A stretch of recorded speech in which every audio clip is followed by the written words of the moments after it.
Oh, well. Hello and welcome to the Rugby Chat.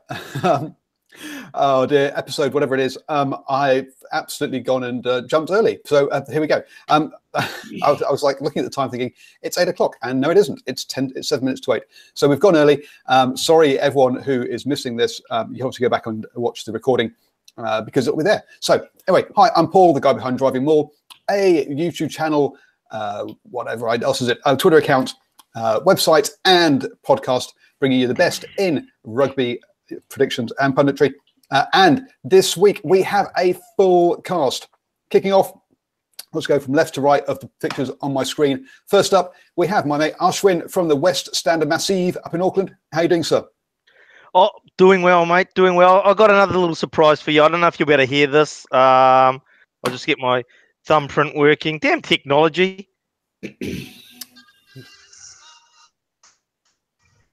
No, we can't really hear that. Oh, you can't hear that. No. Oh, bugger.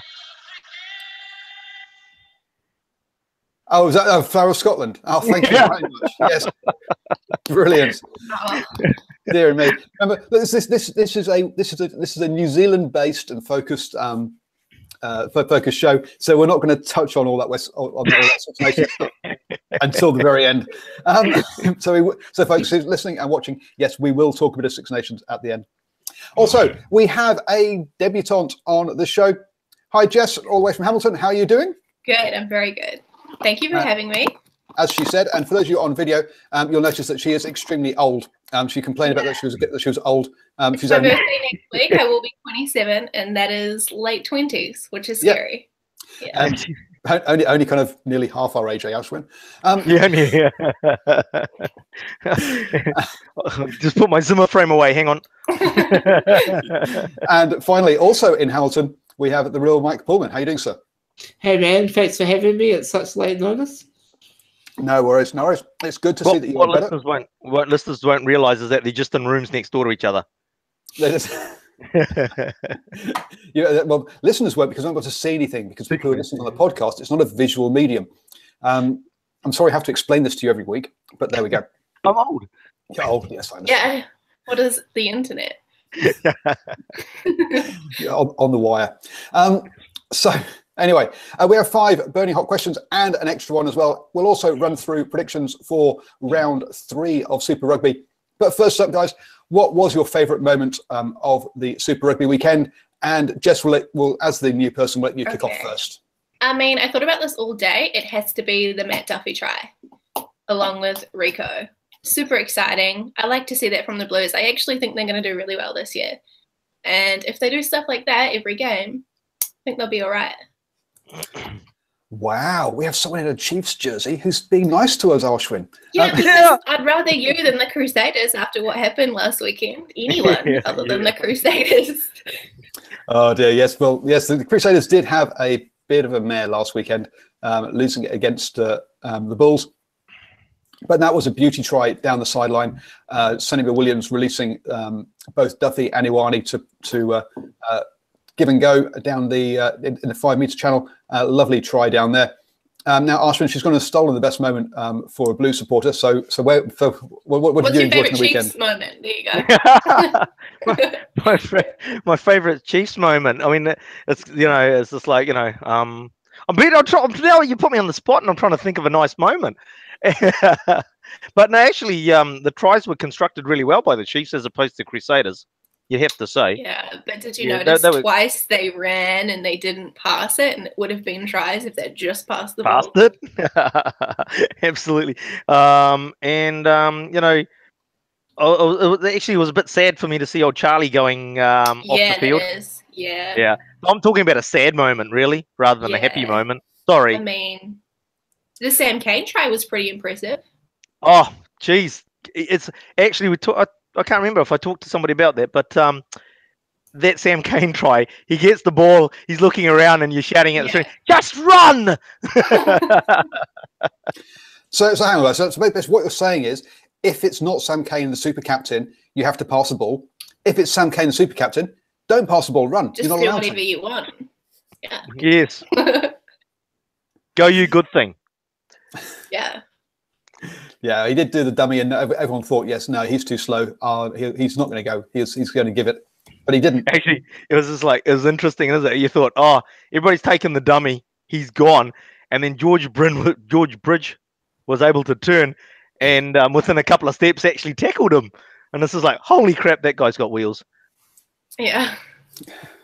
See, did you listen to any of the pre-show chat at all, Harshvin? No swearing. You're gonna have to have like a bleep button.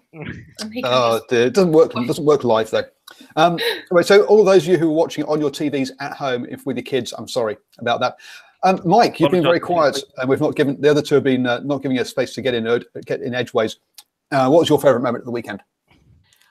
Mate, you're going to hate this, but I'd have to say the Bulls getting up and beating the Hurricanes. Yeah, you know, I'm sick of the Hurricanes. I just, all the hype about Bowden Barrett.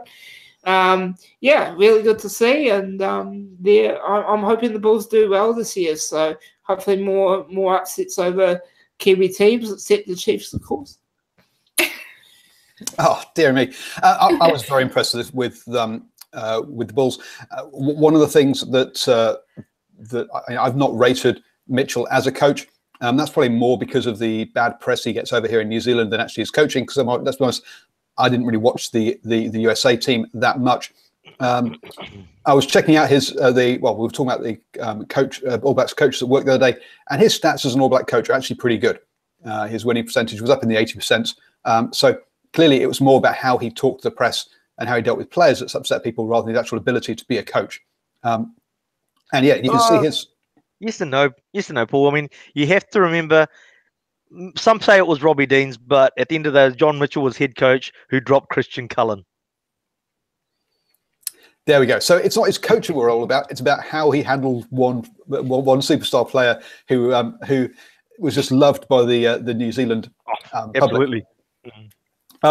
So yeah, no, you can see his impact on that team. The way the locks were offloading and breaking as a pair, and the other forwards, especially the front five forwards, was really impressive for a South African team. I've not seen a South African team offload more than a New Zealand team in a game before, and then that to me was an impressive stat from that game.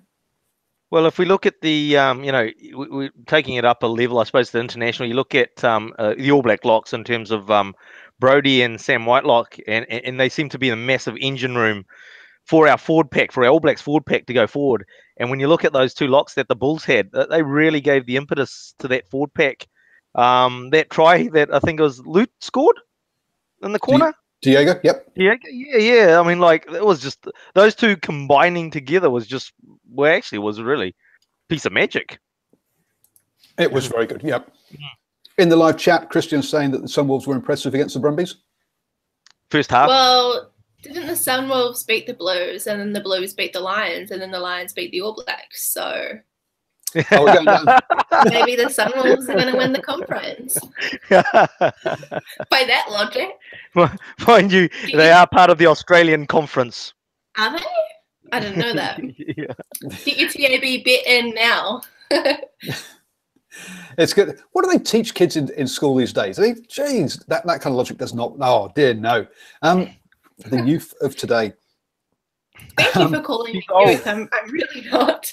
She's old. She's old, is she? Okay, sorry. Other things. I mean, the Lions are looking impressive so far. I'm going to butcher his name, but their rookie winger, anyway, on the left wing. That's 3 tries in 2 weeks, and 2 of them have been highlight reel tries as well. He's looking awfully impressive down that left wing. Let's give Mike a shot. No, you can't do this to me. No. See, Osman, you got to remember, okay? We only ask Mike questions about New Zealand teams. Oh, okay? I'm sorry. As soon as we're going overseas, we don't ask Mike about questions about overseas teams. Well, no, actually, but that Lions wing absolutely does look forward to seeing him more.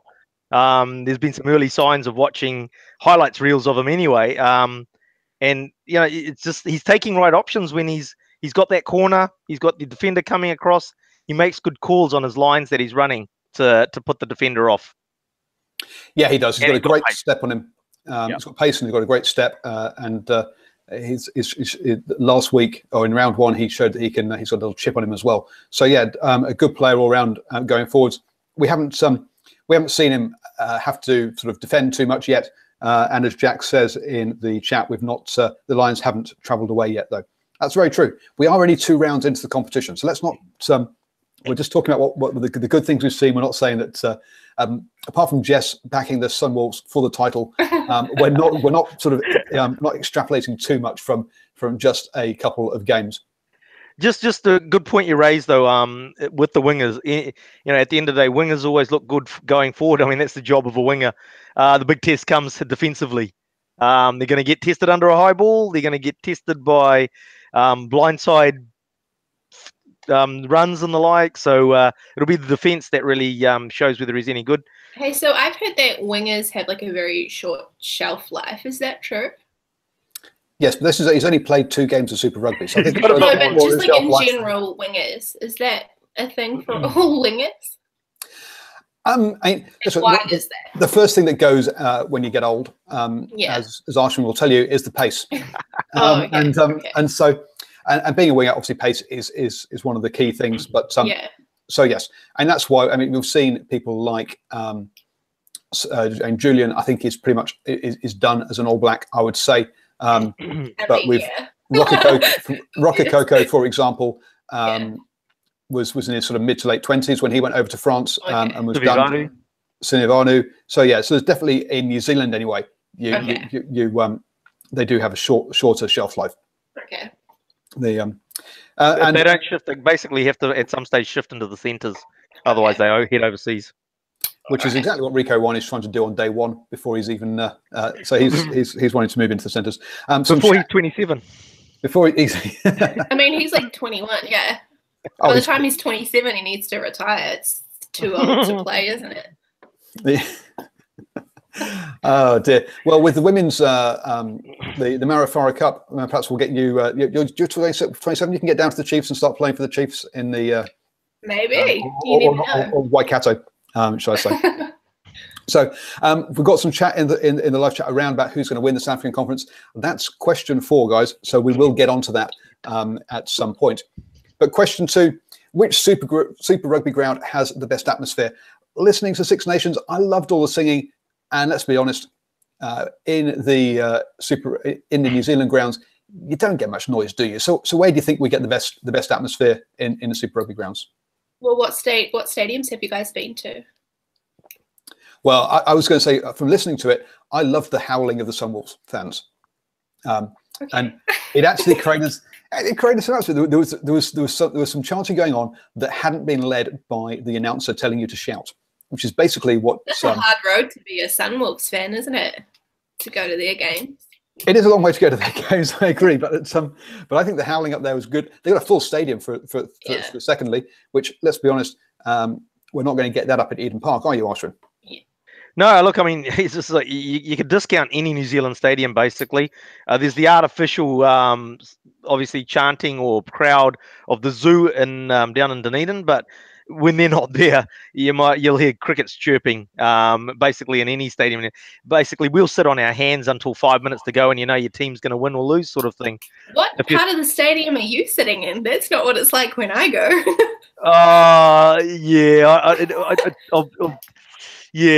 I think pretty much New Zealand fans. I mean, like I've been to Waikato. I've been to obviously Eden Park, Waikato Stadium, not Athletic Park, but the Cape Town. I haven't been to AMI. I went to Lancaster. I've been to the old Tupperware container. Didn't go to Carisbrook. But I've been to all those grounds. And the reality is, if the game gets stressful, instead of the crowd getting behind their team, they actually go quiet. I've been to Waikato Stadium, Wellington, and Christchurch. I'm going to be going to Forsyth next weekend.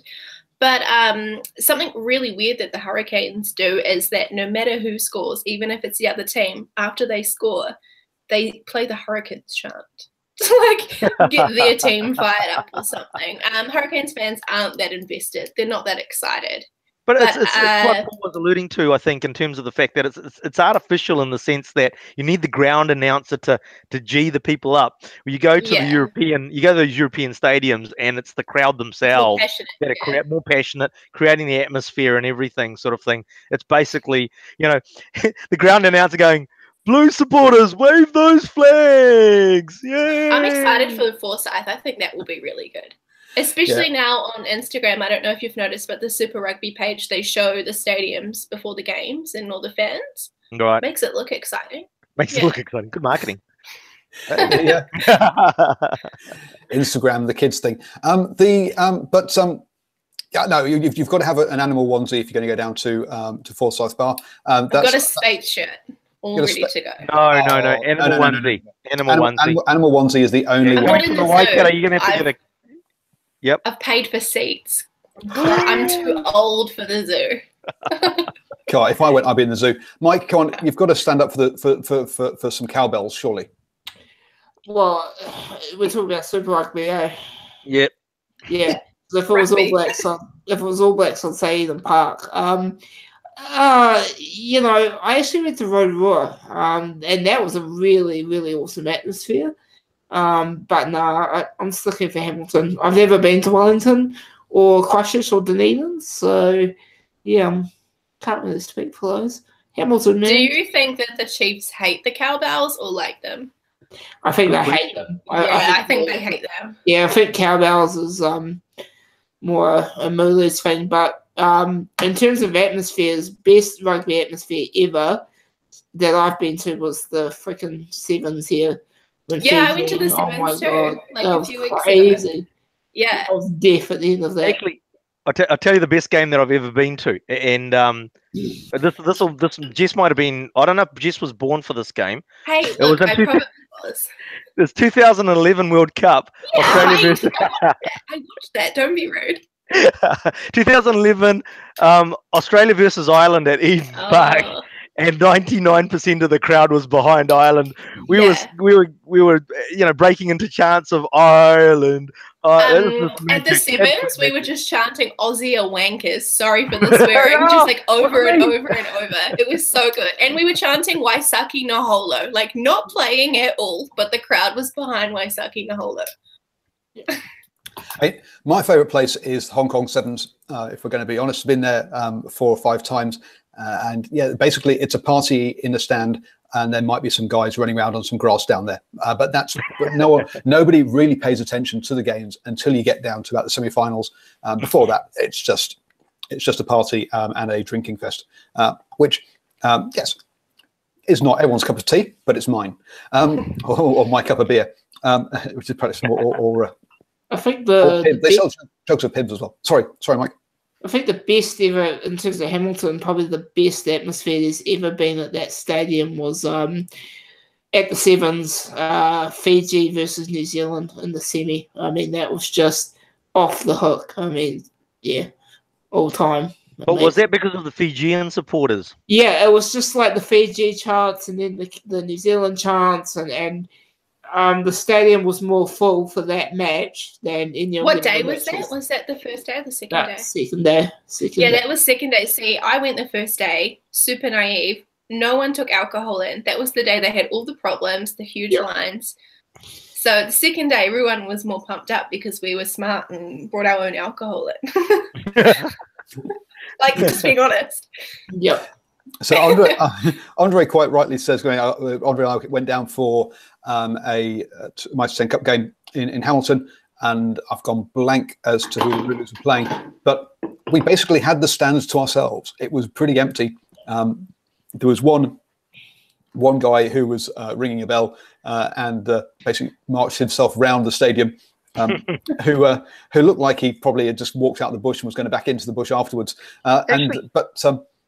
It wasn't a great season for Waikato. They got relegated, but even so, the place was empty when we went for a nice 10 Cup game. Hey, Mike and Jess, whatever happened to Possum Mike? I know. Do you know he got told he couldn't rev his chainsaw anymore? Which I totally understand, because a man about 10 feet in the air with a live chainsaw is not have a super chain on safe. it. It didn't have a chain on it.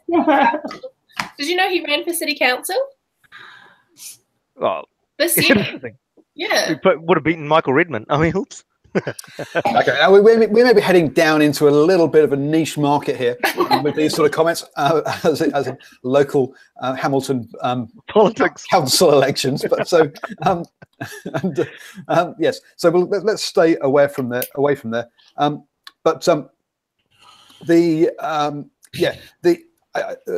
Andre also says a full Kings Park in Durban is very noisy, and yeah, the South African crowds when it's full. But that's the problem, isn't it? It's when it's full. Looking at the Bulls versus Hurricanes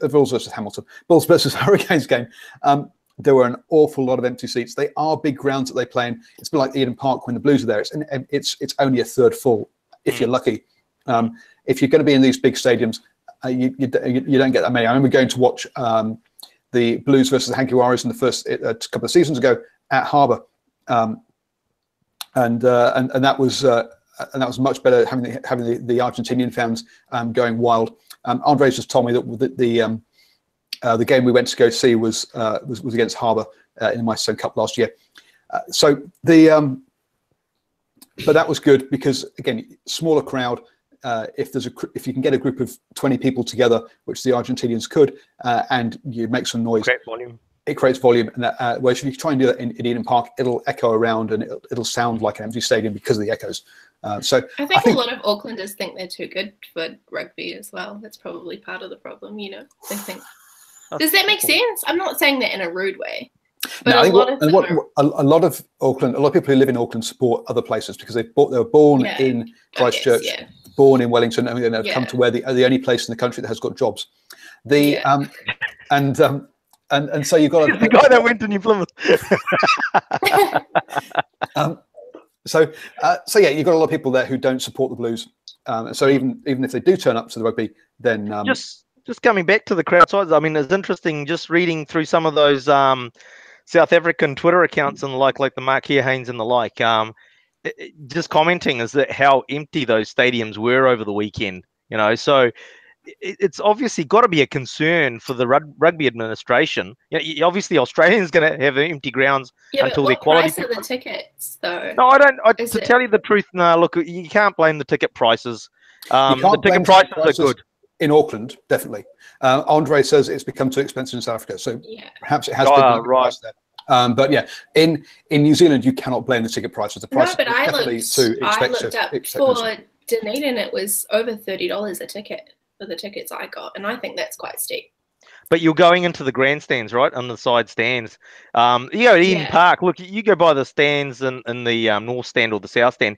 You're going to be paying good dollars for them. Where Paul used to sit, where I sit, we sit in the west stand, and you know, you're getting the prices there are $20 sort of thing. So and kids are 5.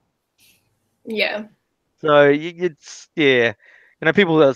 I think it's an excuse people use, and I just sort of think it's like you can't. I mean, you go look at going to the movies or anything.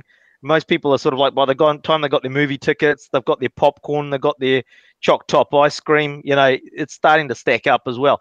All entertainment these days costs money, and reality is that rugby's ticket prices in New Zealand are not bad, on par. Yeah, even below par. To tell you the truth, on certain See, as places. a student, I found them to be like, I think anything over $30, that's, you know, for an hour and a half of my time, $30+. And actually, Waikato Stadium now is about $36 a ticket if you want to sit.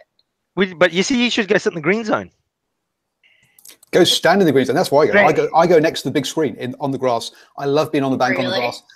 If I go to Eden Park, I go behind the posts in the West Stand. If I go up to North Harbour Stadium, I'm on the greens. I'm on the grass behind the posts. I much prefer to be behind the posts in the bank amongst the real supporters who can't afford proper seats than being on halfway. I think you can see running lines much better, and I much prefer being behind the posts. Just while we're talking about the price, pencil this night in, because when the All Blacks start making their matches pay-per-view on Sky, check that one out. We'll be having the same discussion then.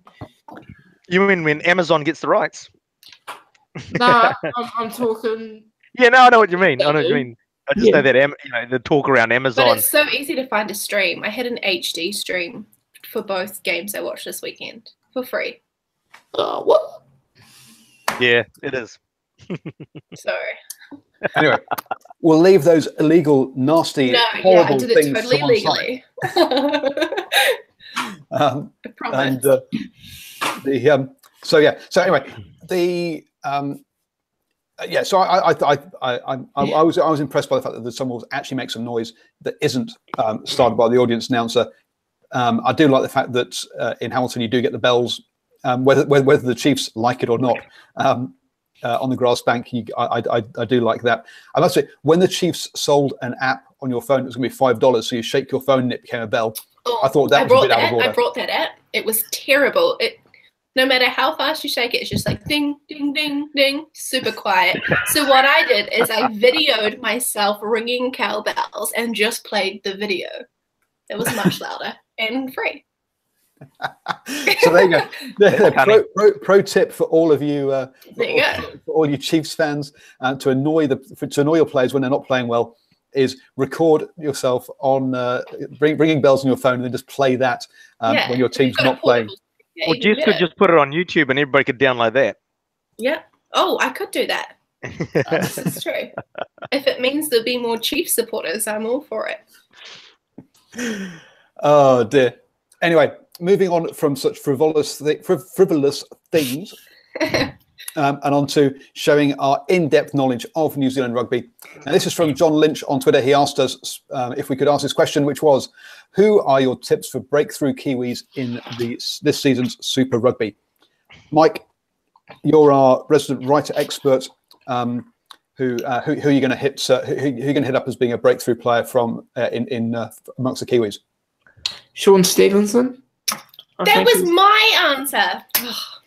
I think Sean Stevenson is he's not only a winger, a fullback, potentially a 10 in the future as well. In terms of other teams, look, I know he's not so much a youngster, but Ricky Riccitelli, I really think he's a fantastic player who should be further up the ranks than he is. He's only got Dane Coles in front of him, though, so that's a bit tough. In the Blues... Sorry, further up the ranks than he is. He's the number 2 or number 3 All Blacks hooker. I mean, that's pretty high on the list. I think he should be higher. Wow. For the Blues, Bryn Gatland, I don't think Perafedo is the second coming everyone thinks he is from one game against the Lions. I really think Bryn Gatland's a talent. So, and yeah, huge loss for the Chiefs that he's not here. So, Jess, obviously Sean Stevenson's been taken. I would have said Sean Stevenson was a breakout player last year, to be honest. Okay. Maybe so who are you going to pip for? I mean, I also thought that Bryn Gatland played really well on the weekend. Honestly, I was just going to say Sean Stevenson.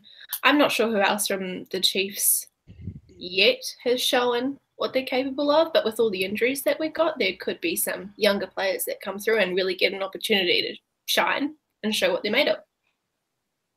But yeah, I'm not sure. Ashwin, you willing to take a punt on a player? Oh, look, I'll apologise to John Lynch. I mean, I'm too scared to take a punt now after I sort of, talked up Asafa Amoa so highly a few podcasts ago, and then he doesn't do the training, doesn't get to go on a plane to South Africa. So I'm a bit hesitant to lump somebody because, I mean, obviously, as I said a few podcasts ago, Asafa Amoa, Alex Fidel, coming up from that Mitre 10 Cup level, I was really looking forward to seeing them and see how they perform.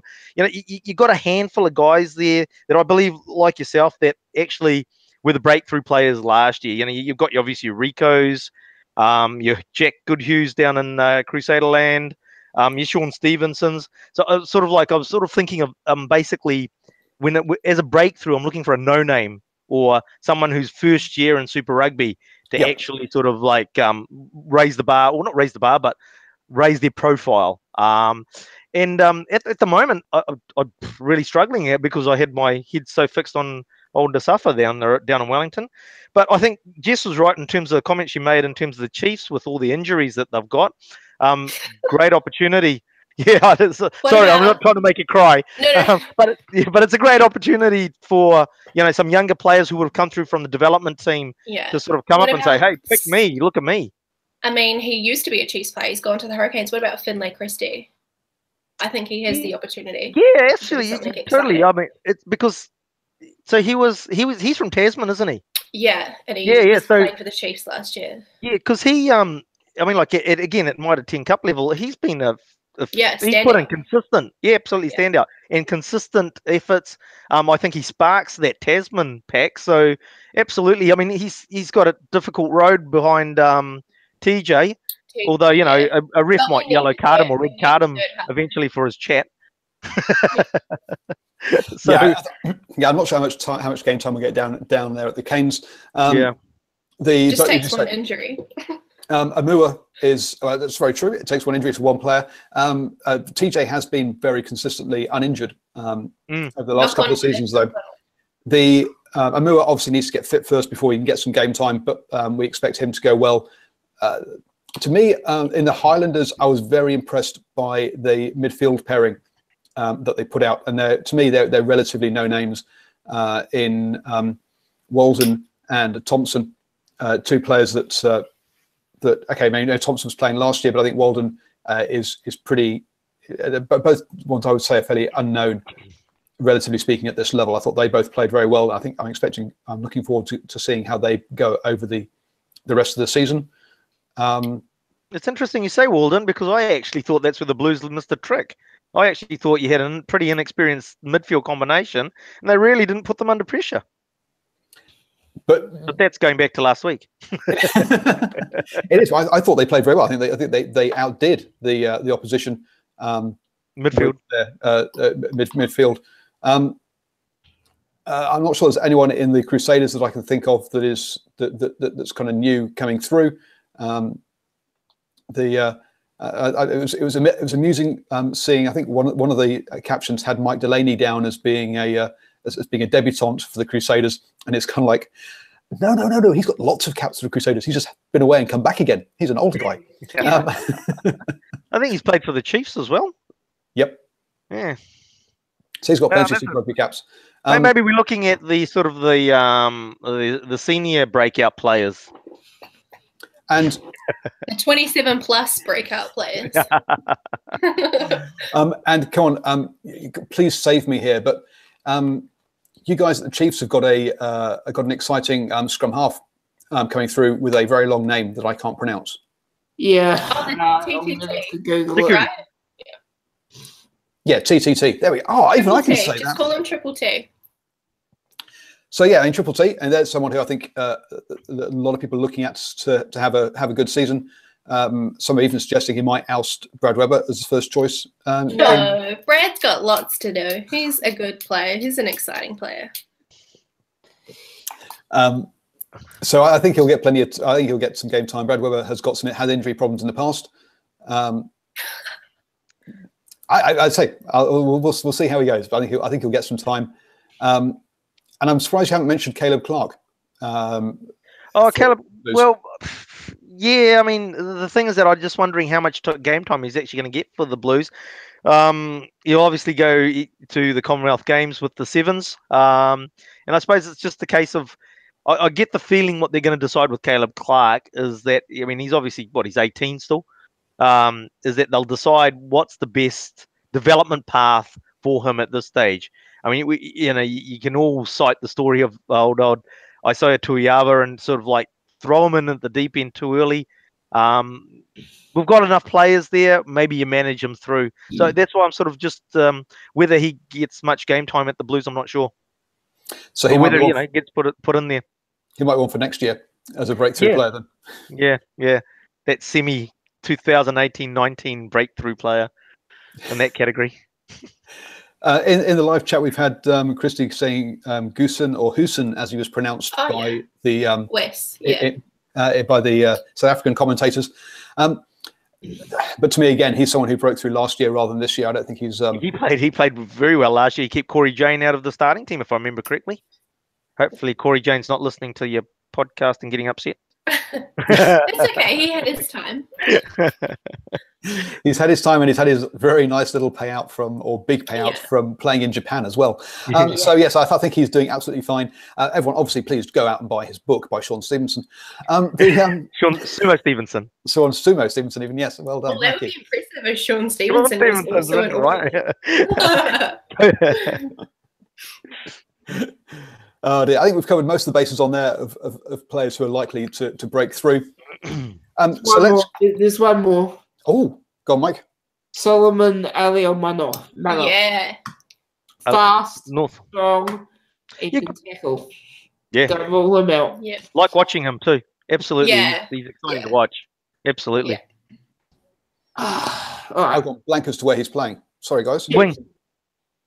He's the Northland player that played on the wing. Playing at the Chiefs. Okay, yep. He did really well on the weekend. Every time he touched the ball, he did really well. Yeah, absolutely. You're right. Every time there was spark, every time he got the ball. So It's exciting. It's exciting when you get the ball in his hands. Yeah. Yeah. So especially with Charlie Nartai getting injured in the back three there, probably some opportunities for him next weekend. So if you're up in Auckland and you're at Eden Park on Friday, have a look out for Solomon. Which I'd just like to say, which Steve and I did the Nostradamus on Charlie Nartai before the season started. I know. It's really sad for him. Yeah. Yeah, we did say during our previews that we didn't think that we were concerned he wouldn't survive the season, unfortunately. We want him to survive the season, don't get us wrong. Yeah, absolutely. He's a great player. We like watching him. And a player that a lot of us think actually would have been it could easily have been a 40 cap All Black if he hadn't got concussed at the wrong time. Yep. Yeah. So moving on to question 4, and a question that was asked earlier in the live chat, which is, with a resurgent Bulls, impressive Lions, and growing Sharks, who'll top the Africa Conference? We'll get a shot. We'll get an insight into that this weekend, won't we? I think there's Bulls Lions this weekend. So we've got Bulls Lions this weekend, yes, at the Bulls. So, but this will be the Lions' first away game. Not that they have to travel very far, to be honest, between Joburg and Loftus. And it does mean that both these sides won't have the advantage of altitude over the other, because both sides are basically on the high veld, and unlike the others. Christian is in the live chat's gone for Lions, I think, and the Lions have shown that have picked up just fine. A nice shaking of the head from Mike. Come on, Mike. No. I think the Lions. I'm say no. I think the Lions. Yeah. Come on, Mike. What's your opinion? Not just a no. I think for the Bulls, yes, they were at home, but beating the Hurricanes is a massive confidence boost. They're a young team, and if they can beat the Lions and then potentially come over here and beat the Chiefs, who are looking rather shaky early, man, they could go a long way. I really think the Bulls might surprise us this year. I think it was a fluke because it was the Hurricanes' first game and they had to travel. I think it was a fluke that the Bulls did so well. And the Rasta effect. Yeah. Now, if they lose to the Lions, then you'll be right. I think I'd probably go with the Lions, but basically because I think the experience of playing finals football for 3 years in a row now, and that counts for something. They haven't fallen apart, obviously. Like some teams do, get a new coach and everything, and so things unravel. They haven't unraveled, and they'll lift. I'm guessing they'll lift even more for this game, especially being against the Bulls. So with the experience, I'd expect the Lions to come through. Bulldogs. Yeah, we've got someone in the chat who has clearly not figured out this is a rugby union show, not a rugby league show, and is so we'll just ignore those comments and let him have a bit of fun. Whilst I think I don't think that was a fluke by the Bulls. I think we've seen we've seen Mitchell's impact there, and I think if you can stop their forwards, I think you're going to stop the Bulls. If you can't stop their forwards, you're in for a really long day, because their offloading and their support running was really impressive in that first game. And so I think that's what it's going to come down to. If you can stop their forwards, you're doing good. I think on a wet day, they're going to be a totally different side, because they're not going to be able to offload like that and do the handling. So it's going to be interesting to see what this is to see how they cope with that. A bit like the Lions, we've just seen dry days for them so far. I think in the wet, their new wingers are going to have a totally different test for them. And but yeah, it's hard to look past the Lions at the moment personally. But I think we're going to see some good things from the Bulls. Totally against what I was expecting pre-season, and I'm waiting to see whether the Sharks can stand up, because there's been a lot of people who are. Sorry, I'm just going to block this rugby league guy in the chat. If I can figure out how to. And right click. I mean, that's where the Lions came undone in the couple of years back in the final against the Hurricanes. Like going really well, and then as soon as they got into travel, and then having to play in pouring down conditions in Wellington, they couldn't deal with it. So, I think you're not wrong, but then you have to remember it's a real hard scenario when you've just played a semi-final. You got to jump on a jet and you got to fly halfway around the world into totally foreign conditions to then front up. If I remember rightly, they didn't go too badly in that final. They had their opportunities, but I think obviously that travel and fatigue factor basically won out in that game for the Hurricanes. Rocking it back a few years now. And I think that they've learned from those. I mean, one of the things you were saying earlier in the show, that they've learned from those. Whereas I think the Bulls, the question mark for the Lions for me is going to be how their head coach copes with diversity. Diversity? No, adversity. Well, diversity possibly as well, because they've got to have a certain number of players and everything. So, oh dear. So sorry. How he's going to cope with adversity? The point that I've heard about him is he's a very technically good coach, but Ackerman was the charisma in that coaching setup. Now that Ackerman's gone, can he lift them when they have a bad couple of weeks? When you've been on the road for 2 or 3 weeks and you lose a game, that's when you really see the character of a team. So we'll see that. The Bulls, it's going to be, do they have a wet weather game? Because at the moment they've only got a dry weather game, and they are a very inexperienced side. So can they keep going? And the Sharks, well, we've yet to see what the Sharks really are. I think they've had having had a bye week this week. I think it's going to be interesting to see how they go. So they basically played the first week and then they had a bye.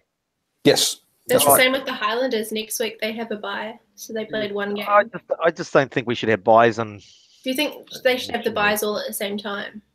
Yeah, well, you've got the mid-competition break anyway. And yeah. Okay, can we just do a bit of maths here, folks? We have 15 teams. Yep. You need 2 teams for a game. Okay, yes, that makes sense. Yeah. So what team you're has saying is to we take should a go bye down every week. We should go down to Super 12 is what you're saying. I think we should go back up to 6. So I think we need to have Super 18s. Have, 3 conferences of 6. That's the way to go. So yes. So we're going to see that to me is yeah.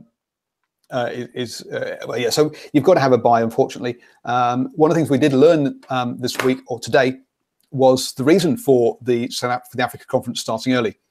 I don't know if you've seen this, but South Africa and Wales will play a international game in Washington, D.C. on the first weekend in June, when Super Rugby is still happening for Australia and New Zealand. And this is why we had the soft start to the Super Rugby, is because they wanted to have to fit in an extra game. Has that only been announced like this week? Like today. Right. So they obviously knew about it in October last year. Absolutely, yes. But it's like one of these things. So last year, before Christmas, you bought your Blues Super Rugby season ticket, just like I did, and you looked at it and went, "Oh, for some reason we have 8 home games, and I'm only going to get to go to 7 of them because one of them isn't on here. Why is that?" Yeah. And then several months later, they announced, "Oh, we've just organised a trip, an away trip to go play a game in Samoa." It's like, yeah, right. No, you haven't. You organised that 3 or 4 months ago when you sold me my ticket. Yep. So yes, it's similar to that. It's been, obviously, clearly, it's been in the planning. So yeah. So interestingly enough, so all the South African teams will be obviously playing Super Rugby. They'll then fly over to Washington D.C. to play a game against Wales, and then fly back to play a game against England the following weekend in South Africa. Whoa. Is that going to be at the NFL stadium, is it? I'm not sure about the details. I saw a comment on Twitter about some football stadium that's been neglected for a number of years or something. But yes, I don't know the details around which stadium it's going to be in.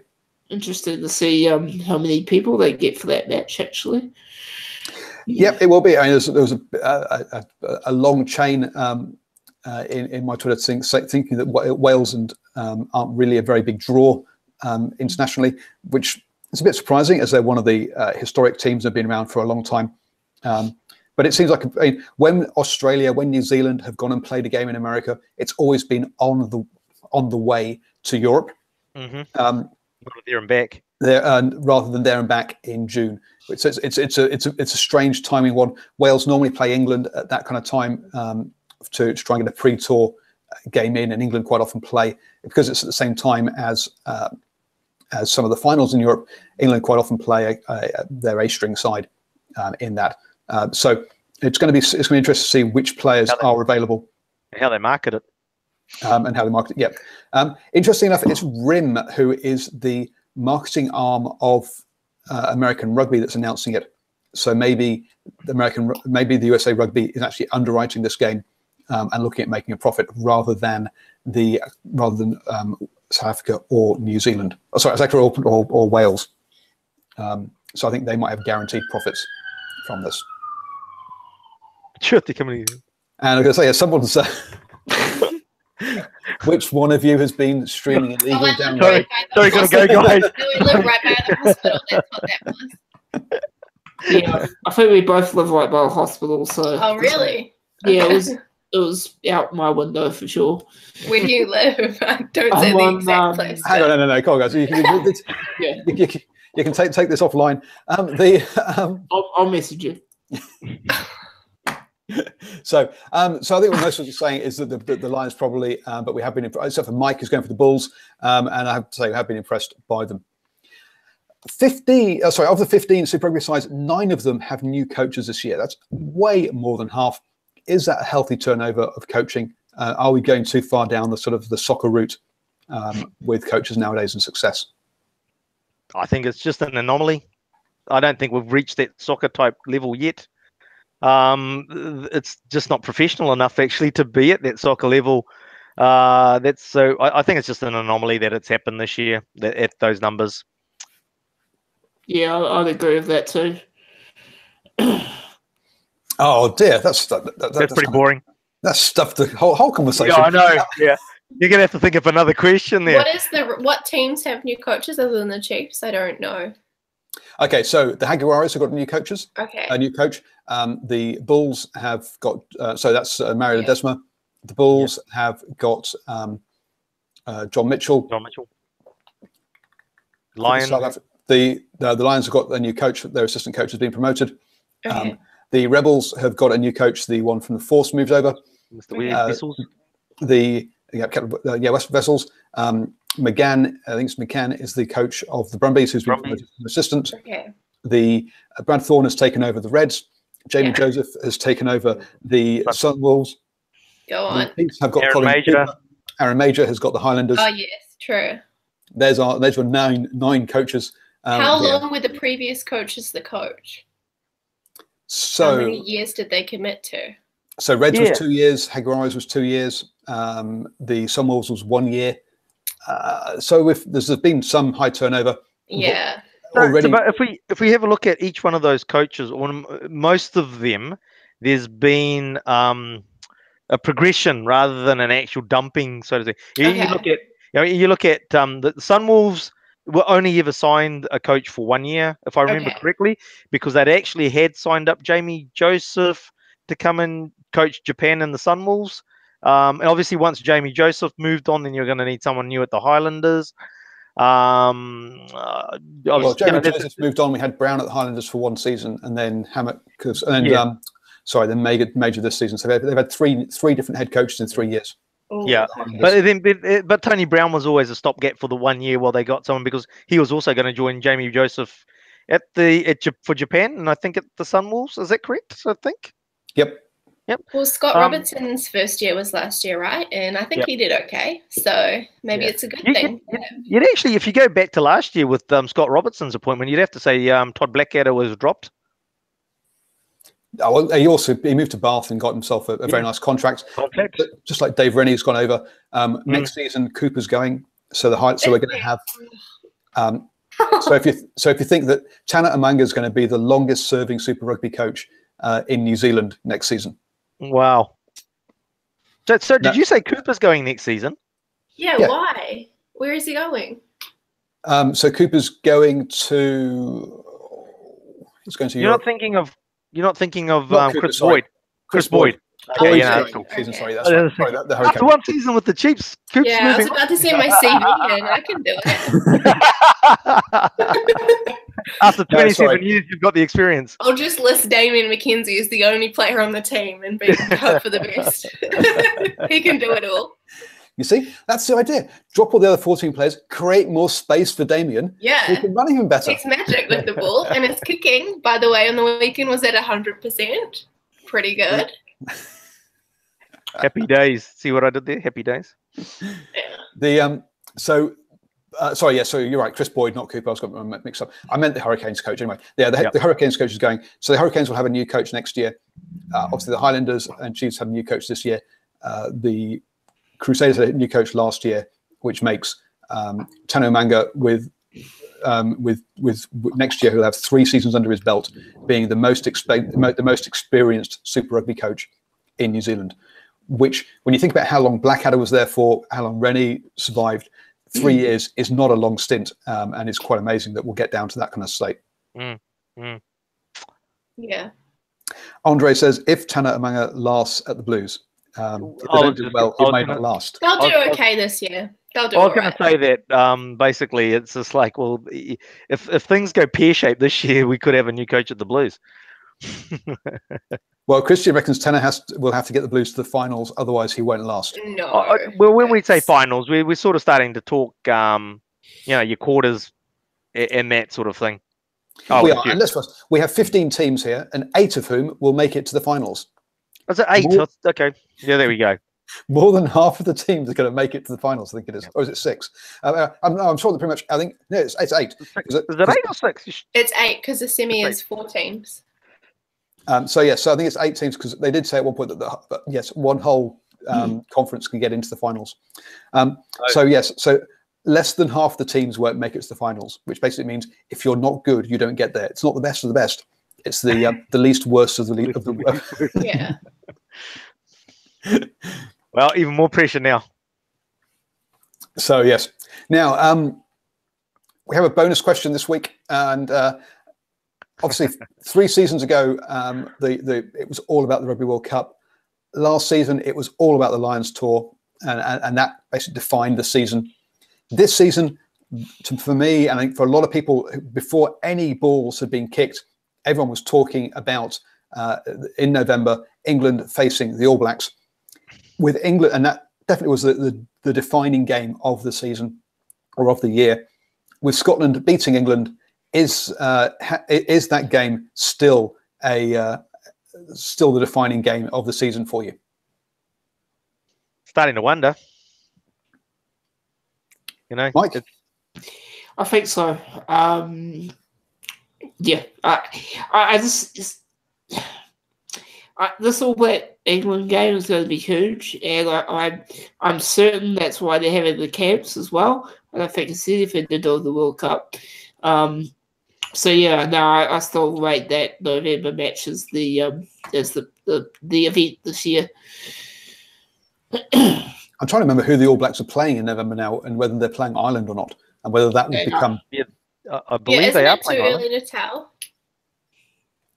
Yeah, that's a really good point, actually. The schedule, just in terms of players in Super Rugby, I mean, Bowden could be injured next week. You never know. Like, it's just too early to tell. It might be a really poor All Blacks team that we put for. And they'll be tired. It'll be the end of our season, and so it'll be hard for them to get up. I have never heard somebody start getting excuses in February for a game in 10 months' time. Wow, this is impressive predict stuff. What's going to happen? The wow. No, we can't. You come on. The All Blacks have not have. Last year was the first year in something like 5 years that they've lost more than one game in a season. How you can say that the All Blacks ever put out a poor team? Damien in the Lions tour. They were asking for it, weren't they? Yep. They chose Geordie Barrett. So. Yep. So you have to get the skill on more often, mate. She's exactly right, though. She's exactly right. They put too much into the Lions. That's why we lost 2 games. Mm. Oh dear! Here we go. So this is it. We've got it's not going to be. Yeah, I mean, coach. Well, look, you know that Geordie Barrett's stats are like he's got like a 54% missed tackle rate. Oh, I didn't know we had a stat person on the show. Wow, it's really he can't tackle. I didn't realise that. He can't. He's not an All Black yet. The only reason he's in the All Blacks is because he's Bowden's brother. Yep. That's it. Period. Yeah, really, really poor. And there's actually a specific tap. Yeah. So, wow. And here I was earlier in the season. I think this is like breaking up for me. I can't. Okay. Earlier, 2 or 3 weeks ago, I said, look, the future All Blacks lineup is going to be Damien McKenzie at 10, Geordie Barrett at 12, and Rieko Ioane at 13. That's your midfield combination with Havali in at 15 and a couple of wingers, because hey, wingers are always young and new. And I've got lots of shaking head from Jess there. Go on. No? No. Oh, I think she might be losing connection. So anyway, I'm amazed. You're the first 2 that have sort of been anti or talking down Geordie Barrett's ability. Have you not seen his stats? For real. As a kicker, yes, fine. Over Bowden, I would pick him as the Hurricanes kicker. But his missed tackle rate and his and he's only 20 years of age. I think people forget that. No, he is very young, and Damien McKenzie's young as well. Let's be honest. And this is and as is Rieko Ioane. And when I'm saying that's the All Blacks midfield, I'm talking about after the Rugby World Cup in 2020. Here's a difference. Yeah, I mean, maybe. Difference between Rieko Ioane, who deserves to be there, and Geordie Barrett, who doesn't. Rieko did the sevens. He had several seasons in Mighty Ten Cup rugby. Geordie Barrett had, 1 season playing Mighty Ten Cup? Yep, and won it with Canterbury at 10. Oh, yeah. Yeah, okay. Yep. He did find it. They're not saying yes. I'm not saying it, but having a couple of seasons might have helped him. I won't disagree. There's definitely, and that's one of the things that's really been a problem in Auckland, or that's being talked about in Auckland, is that too many players come through schools' first 15s and go straight into the Mitre 10 Cup team. They don't play club rugby.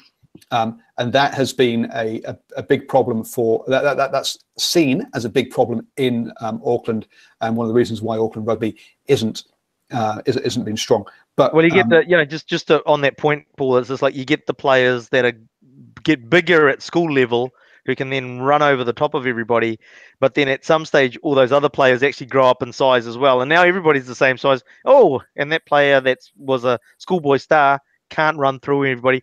And the best example that I can give at the moment, and he's still got developing to do, so he might become the great player that the Australians are expecting, is the Tongan Thor. Ran over everybody in Auckland boys school rugby, got picked up as an 18-year-old by the Queensland Reds, and yeah, he's had some good moments on the field, but he's not the big star that everybody thought he was. As I said, it might happen still, but he finds that everybody's the same size on the rugby field now, and they can all tackle me. And another player that's like that is Akira Ioane, who needs to learn that actually, yes, his freakish physical abilities will get him so far, and it has got him so far, but now he actually has to learn how to play rugby now, and also how to have the right attitude and dedication to the game. Bingo. So yeah, coming back to your bonus question though. I think we'll find out the value, well, not the value, but how big this game at the end of the year is going to be, because South Africa is playing England 3 times. Now, we've just talked about previously with the Bulls being impressive. Obviously, the Lions have got some really good players in there. If South African can start to get back to having, building a team and challenging England, that'll give us an indication of how that end of year test is going to go as well. Yeah, there are definitely other hurdles for England to get over. They've still got to play Ireland at home in the Six Nations. Yeah. So that's and also France as well, to be fair, but I think they'll beat France quite comfortably. And then you've also got to say a 3-match tour against South Africa as well. The idea was that England was hopefully going to be, being English, was going to arrive at that November game having won all their games and be undefeated. Scotland. Where's that mute button? Cool. Anyway, we're over an hour already, so let's get on to our predictions then. And before we hit the predictions, for those of you who aren't watching the video, I am wearing my Placemakers t-shirt, so I would encourage you to get into play the Punt for Prizes Placemakers game. It's free. Don't worry, they're not paying me anything. I wish they were. But so far this season, I've won a phone cover, a wireless Bluetooth speaker, and a bucket hat. Last season, I won a whole bunch of stuff, including this T-shirt and also a patio heater. So do get into that. The only thing is you have to go to the game to actually pick up the prizes. So you have to be in New Zealand to play that game. So get involved. Blues versus Chiefs, guys. Ashwin, how are you going to go before the Chiefs? If the Blues don't get up and win this game, there's going to be some serious sort of psychologists needed in that Blues dressing room for the following week. They need to get up. They need to beat the Chiefs convincingly, not by 3, by 20, by 10 or more, really, because that Chiefs team is hurting. They've lost some seriously key players. Your Nato is not going to be. You're not going to have Lachlan Boucher coming off the bench because he's probably going to be sitting out. There's Marty McKenzie's out, so he's not going to be coming off the bench either. Nanai Williams obviously out for the season. Like I said, if the Blues don't get up and win this by 10 or more, then they're going to be under pressure early on, and they've got to go away to South Africa. That makes me feel like I need to go take my cowbell to Eden Park just to. Trains aren't working. You can't come up. Trains aren't working. West Stand section 220, I think it is, or 210. See Ashwin up there. He'll buy you a drink. Go on then, Jess. What's your prediction? Honestly, I'm going to be bold, and I think it's going to be a draw because the Blues and the Chiefs almost drew last year, and why not? I think it's going to be very close, and I would love to back the Chiefs, but they have a lot of injuries at the moment, and it's a Blues home game, but I think a draw. I think it was a draw last year. Oh yeah, it actually probably was. Yeah, so why not? Michael, which way are you going? I hate to say it, but I think the Blues are going to win this by about 12. Chiefs, like you said, like you said, they're losing players, and I just think the Blues, they have to win this. They got the players to win it. They're at home, and they'll be obviously the Chiefs are fuming, but the Blues, I just think the Blues by 12. If you look in the chat, Christian said Blues by 8, Jack Blues by 9, and I'm going Blues by 3. So I think it looks like Blues are going to be. I guess the only question really is, are we going to see Beaver and Zach Gilford, not Jack Gilford, in the Jack? Is he better than Zach? Because we'll take him. Because they're both in the wider kind of development squad. Surely not, Stephen. I'm sure he's done. He has to be done. No, he's still running about. He's only 34. But he gets like mad cramp every time he plays. They have to stop every 5 seconds and stretch him. Like, he needs to give it up. He so nearly went to replace Christian Leofano at Ulster, but got himself injured, and so he missed out on that gig. Oh. Next up, over the ditch to Australia, Reds versus the Brumbies. We'll go reverse order. Mike? I think the Reds. The Brumbies were pretty average, really, the other day. Reds, travel factor as well. Jess?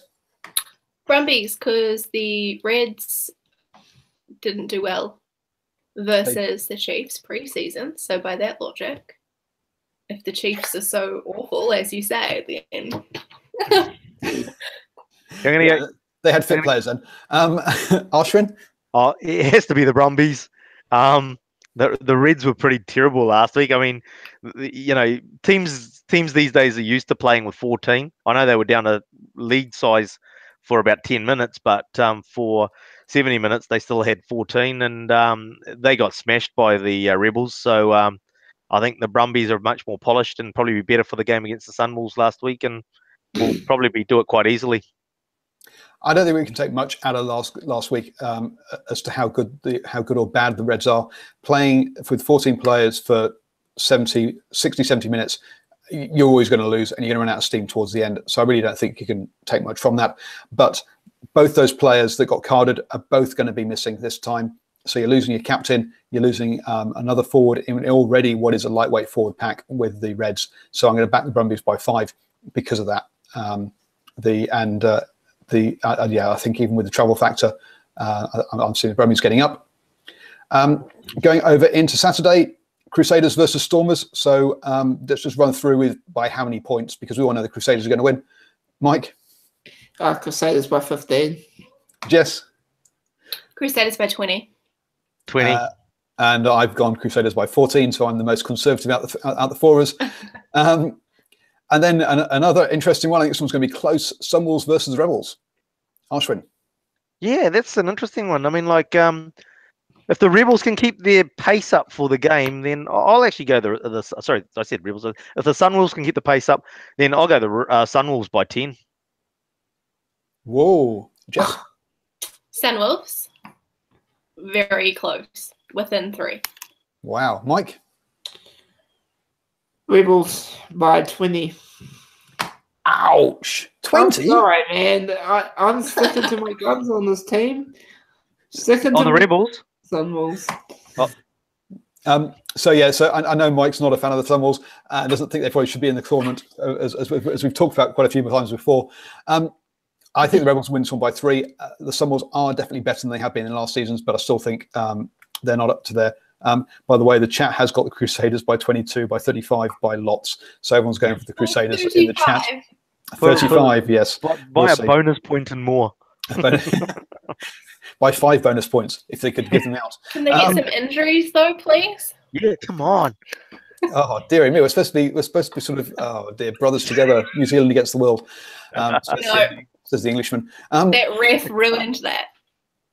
Oh! And yes, Ashwin gave us a good old rant about the ref at the weekend. So go back and listen to that show for those of you that want a full recap on the Crusaders versus Chiefs. That was a good fun show. Over to South Africa, the Sharks versus the Waratahs. Mike? Sharks by 5. Jess? Sharks by 7. Ashwin? I'll go by the 5. Yep, I've also got the Sharks by 5 as well. I think the Waratahs got lucky against the Stormers, and I think travelling will be far too much for them. And then for me, the big game of the weekend, the Bulls versus the Lions.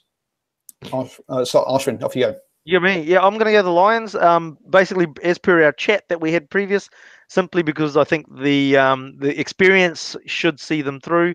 But then the enthusiasm of youth will be there. But I'm picking the experience, and I'd say the Lions by 3. Yes. Lions by 12. Oh, Mike. The Bulls will start really well, but they won't be able to play the full 80. Lions by 7.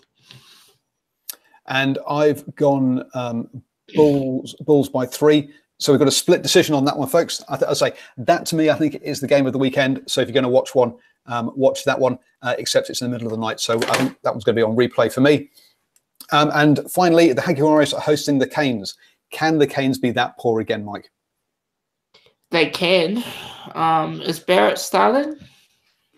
Who knows? This is far too early in the week to know that. We won't find that out until not named Tuesday. No, I think it'll be close. Hurricanes by 3. Jess? Hurricanes by 10. Oh, and it's painful for you to say that. Yeah. Ashwin?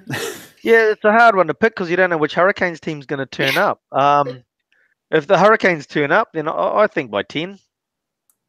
So I've got Hurricanes by 7. Both sides are travelling back from South Africa this week, so the Jaguars don't have the advantage of being at home, of not having to travel like they would do normally. So I've gone Hurricanes by 7. I will be doing live shows this weekend, so I'll be doing straight after the whistle of Blues versus the Chiefs. Mike and I will be on YouTube giving you our reaction to that game.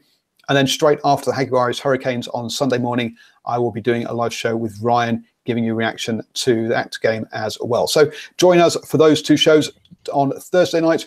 Once we've got some of the teams in, we will preview all these games in depth. I'm trying to rack my memory. Oh, yes, I'm doing that with Steve from Cornflakes Crib, and also G-Man from South Africa, another YouTuber, is joining me for that as well. So do catch those shows coming up over the next few things. And Ashwin, let people know where they can find you and have a chat during the week. Well, I'm just at NZ Fatso, so see my sporting and political views there on Twitter. Bro. Jess, how can people get in touch with you? On Twitter, I am JAM8391, Humble Kiwi Jess. I have all my Damien McKenzie opinions there. And they will all be obviously complimentary. Very pro. So don't go over there if you're going to be not nasty about Damien. No, you'll be blocked. You'll just yes. And Mike, and where can people read your rugby writings and musings and have a chat with you as well? So you can go to lastwordonrugby.com. I have full. No, actually, I'm not doing the Chiefs game this weekend. So, but yeah, go there and follow me on Twitter at Real Mike Pullman. We'll have some banter about rugby, politics, and disability. Oh, he's got his catchphrase going. That's good. And obviously, I'm Paul, the guy behind DrivingMaul. At DrivingMaul is where I like to be, where I hang out on Twitter. Obviously, there's the podcast. So please do subscribe on that and give us a 5-star review on your favorite podcasting app. Other stars are available, but why would you want to do that? Obviously, if you're watching this on YouTube, please do subscribe down below if it's live. Otherwise, there's a face there on the recording, the way you can subscribe. And there's a box up there showing you my latest video. So go and watch some more wonderful rugby stuff. Yeah, I think that's all it. Enjoy whichever rugby you're watching this weekend. Bye.